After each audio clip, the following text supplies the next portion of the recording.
Fala galera, vamos começar mais uma aula de Química Geral e Estrutura Atômica. Bem, nessa aula vamos estudar o átomo de Dalton, Thomson, Rutherford, natureza ondulatória da luz, Bohr, mecânica quântica, representação de orbitais. Antes de começar a aula, eu peço para você se inscrever no nosso canal.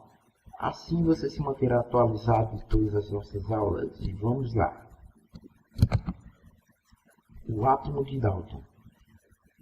Em 1803, o químico inglês John Dalton elaborou o primeiro modelo atômico científico, baseado nas leis de Lavoisier e Proust.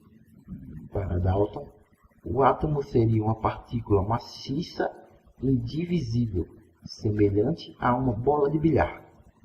Surgiu então a teoria atômica clássica da matéria, a qual foi baseada nos seguintes postulados.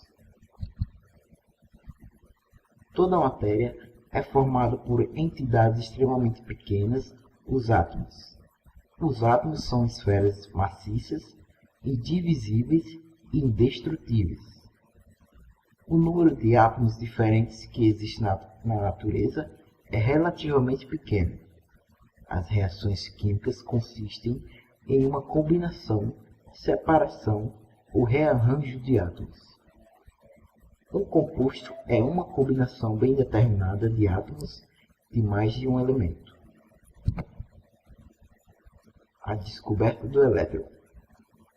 Em 1834, Humphrey Davy e Michael Faraday, dois químicos ingleses, realizaram os primeiros experimentos de eletrólise.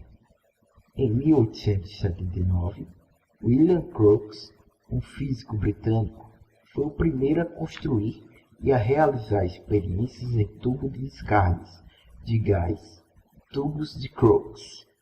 A aplicação da voltagem elevada provocava radiação no interior do tubo. Essa radiação ficou conhecida como raios catódicos. Investigações posteriores mostraram que os raios catódicos caminham em linha reta e são sempre os mesmos, independente da natureza do material que compõe os eletrodos ou do gás no interior do tubo. Estas observações sugeriram que os raios catódicos eram formados por partículas energéticas negativamente carregadas, as quais Stoney deu o nome de elétron. O átomo de Thomson. Em 1897, o físico inglês Joseph Joe Thomson mostrou que as partículas dos raios catódicos são carregadas negativamente pela medição dos efeitos do campo magnético e elétrico sobre os raios. Thomson determinou a razão entre a carga elétrica e a massa do elétron, como sendo 1,76 vezes 10 a 8. Em 1903, Thomson sugeriu que o átomo seria uma esfera maciça e positiva, com as cargas negativas distribuídas ao acaso. As quantidades de cargas positivas e negativas seriam iguais e, dessa forma, o átomo seria eletricamente neutro.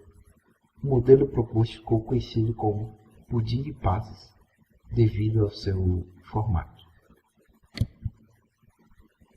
Em 1909, um físico americano, Robert Millikan, conseguiu medir a carga de um elétron através de um experimento da gota de óleo. A massa do elétron foi calculada a partir da carga medida, 1,6 vezes 10 a menos 19. E da razão entre a carga e a massa de Thomson. A massa é igual a 1,6 a 10 menos 19, dividido por 1,76 vezes 10 a 8, que dá 9,10 vezes 10 a menos 28 gramas. Rutherford. Em 1911, o cientista neozelandês Ernest Rutherford e seus colaboradores Hans Geiger e Ernest Marsden bombardearam lâminas de ouro com partículas alfa, onde observaram que a grande maioria delas atravessavam normalmente a lâmina. Algumas sofriam pequenos desvios e um número muito pequeno batiam na lâmina e voltavam. Comparando o número de partículas alfa lançadas com o número das que sofriam desvios, Rutherford calculou que o raio do átomo deveria ser 10.000 a 100.000 vezes maior do que o raio do núcleo, ou seja, o átomo seria formado por espaços vazios. Aqui um exemplo da experiência de Rutherford.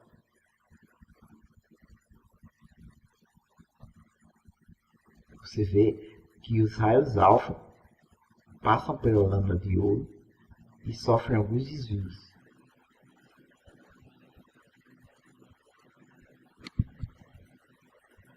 Estrutura nuclear.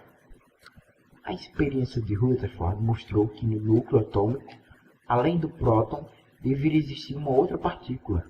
Esta foi descoberta em 1932 pelo cientista inglês James Chadwick e recebeu o nome de nêutron. Prótons, elétrons e nêutrons são as principais partículas presentes no átomo.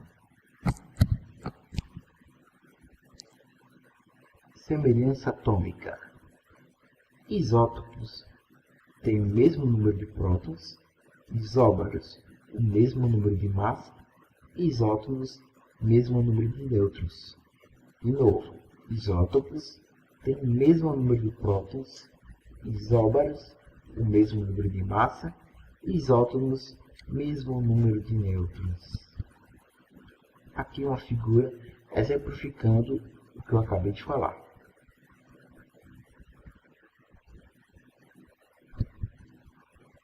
Natureza ondulatória da luz. Radiação eletromagnética, energia radiante, é uma forma de energia que tem características ondulatórias e que se propaga no vácuo com a velocidade de 2,998 vezes 10 a 8 metros por segundo. Essa é a velocidade da luz. Estas ondas são caracterizadas pela sua intensidade ou amplitude, pelo seu comprimento de onda, que é o lambda, e por sua frequência, que é escrita pela letra V. Lambda vezes comprimento vezes frequência, é igual à velocidade da luz. Comprimento de onda lambda é igual à distância entre picos consecutivos de uma onda. Frequência, o V, é o número de comprimentos de onda que passa por um dado ponto por segundo. Unidade no SI é o Hertz, onde 1 Hz é igual a 1 S menos 1.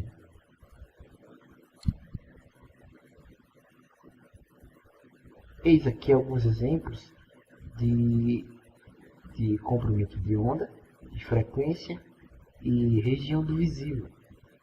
Essa região do visível é caracterizada de 400 a 750 nanômetros.